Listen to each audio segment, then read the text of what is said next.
வணக்கம், நான் உங்கள் மீனா பேசுகிறேன். இன்றைக்கி மோத்திச்சூர் லட்டு எப்படி செய்யலாம்ன்றதை பார்க்கலாம். அதுக்கு தேவையான பொருட்கள்: கடலை மாவு ஒரு 3 கப்பு எடுத்துருக்கோம். இது 2.5 கப்பு சர்க்கரை எடுத்து வச்சுருக்கோம். அதாவது பேக்கிங் சோடா நம்ம 2 பிஞ்ச் போட்டுக்கலாம். ஃபுட் கலர் எடுத்து வச்சுருக்கோம். கேஷ்யூ நட்ஸு நம்ம தேவையான அளவு எடுத்துக்கலாம். அதேமாரி நெய் தேவையான அளவு. இப்போ நம்ம கடலை மாவு 3 கப் எடுத்து வச்சுருக்கோம். இதில் சோடாவுக்கு ஒரு 2 பிஞ்ச் அளவு பாருங்கள், 2 பிஞ்ச் அளவு போட்டுக்கிறோம். அதுக்கப்புறம் கலர் கொஞ்சமாக சேர்த்திக்கலாம். அப்புறம் இதில் நம்ம வாட்டர் போட்டு அப்படியே தோசை பதத்தோடு இன்னும் கொஞ்சம் லைட்டாக கரைச்சிக்கலாம். அப்படி கரைச்சிட்டு நான் காமிக்கிறேன். பாருங்கள், இந்த மாதிரி ஃப்ளோவில் வர மாதிரி கரைச்சிக்கோங்க. தோசையோடு இன்னும் கொஞ்சம் ஒரு பதம் அப்படி இப்படி எடுத்தாலே உங்களுக்கு தெரியும், நல்லா அப்படியே ஃப்ளோவாக வரணும். இந்த மாதிரி பதத்துக்கு கரைச்சி எடுத்துக்கோங்க. இப்போ வாங்க பார்க்கலாம். பாருங்கள், கடாயை வச்சாச்சு, ஆயில் விட்டு சூடு பண்ணிகிட்ருக்கோம். சூடு ஆகிடுச்சு. இப்போ நம்ம அந்த கரண்டியை வச்சுட்டு இதில் ஊற்றி அப்படியே தேய்க்க வேண்டியதுதான். கொஞ்சம் டக்கு டக்குன்னு ஒரு 2 தடவை.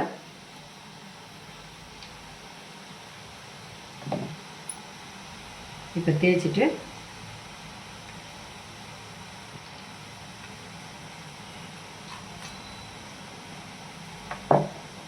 அவ்வளோதாங்க. இப்போ ஒரு 2 நிமிஷம் இது வெந்தால் போதும். இது 2 நிமிஷம் வந்தால் போதும். நம்ம இப்படி கிளறி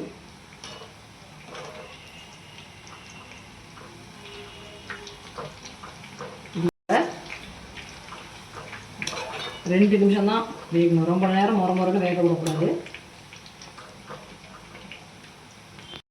பாருங்கள், 2 நிமிஷம் ஆகிடுச்சு. போதும், இதுக்கு மேலே வேக வேணாம். இப்போ நம்ம எடுத்துடலாம். இதே போல் நம்ம எல்லாம் செஞ்சுட்டு காமிக்கிறேன். பாருங்கள், நம்ம மோத்திச்சூர் லட்டு எப்படி வேணாலுமே நீங்கள் ஒன்றுனா ட்ராப்பாக வரலன்னா கூட பரவாயில்ல, எல்லாம் எடுத்துக்கோங்க. இது மிக்சியில் தான் நம்ம அரைக்க போகிறோம். இது எப்படின்னா விட்டு விட்டு அரைக்கணும். ரொம்ப இதாக அரைக்கக்கூடாது, கொஞ்சம் கோர்ஸாக அரைச்சிட்டு வந்துடலாம். பாருங்கள், இந்த பூந்தியை நம்ம அரைச்சிட்டு வந்தாச்சு. இப்போ எப்படி இருக்குதுன்னா ஒரு ரவை பதத்துக்கு இப்படி இருக்குது. இந்த மாதிரி இருந்தால் போதும், கோர்ஸாக அரைச்சா போதும், ரொம்ப நைஸாக அரைக்க வேண்டாம். இப்போ நம்ம பாகு காய்ச்சிக்கலாம் வாங்க. பாருங்கள், அடுப்பு பற்றாச்சு, கடாயை வச்சாச்சு. இப்போ இந்த 2.5 கப்பு சர்க்கரையை கொட்டிக்கலாம். அப்புறம் நம்ம ஒரு 1/2 கப்பு தண்ணி விட்டுக்கலாம். இப்போ இது கரைஞ்சா போதும். கரைஞ்சி பிசு பிசுப்பு பதம் வரக்குள்ள அந்த டைமில் பார்க்கலாம். இப்போ பாருங்கள், பாகு பிசு பிசு பதம் வந்துருச்சு. நம்ம இப்போ கலர் போட்டுக்கலாம்.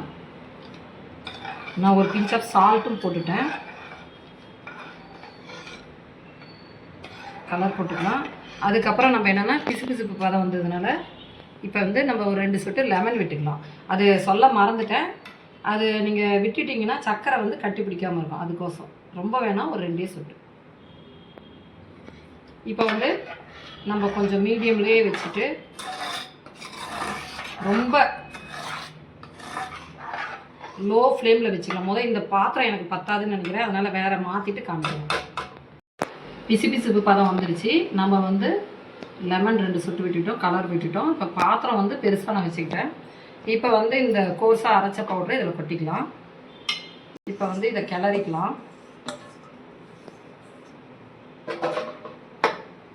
ஒரு கிளறிட்டு நம்ம இப்போ அடுப்பு சிம்லேயே தான் வைக்கணும். இதுக்கப்புறம் சிம்லேயே தான் இருக்கணும்.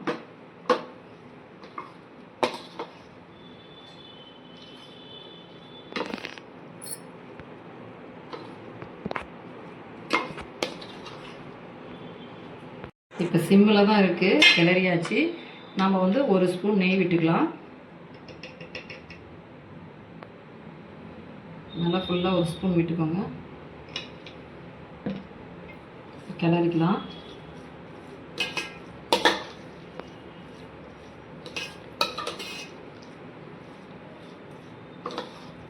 இப்போ முந்திரியை போட்டு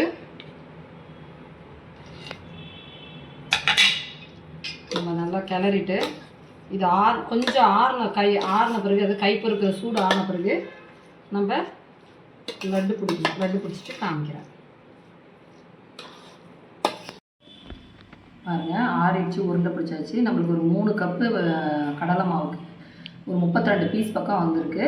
இதே போல் நல்லா டேஸ்ட்டும் நல்லாயிருக்கு. இதே போல் நீங்களும் செஞ்சு பார்த்துட்டு எப்படி வந்ததுன்னு நீங்கள் கமெண்ட்டில் சொல்லுங்கள். அதுக்கு முன்னாடி இந்த வீடியோக்கு லைக் பண்ணுங்கள், ஷேர் பண்ணுங்கள், கமெண்ட் பண்ணுங்கள், மெயினாக சப்ஸ்கிரைப் பண்ணுங்கள். Okay, thank you.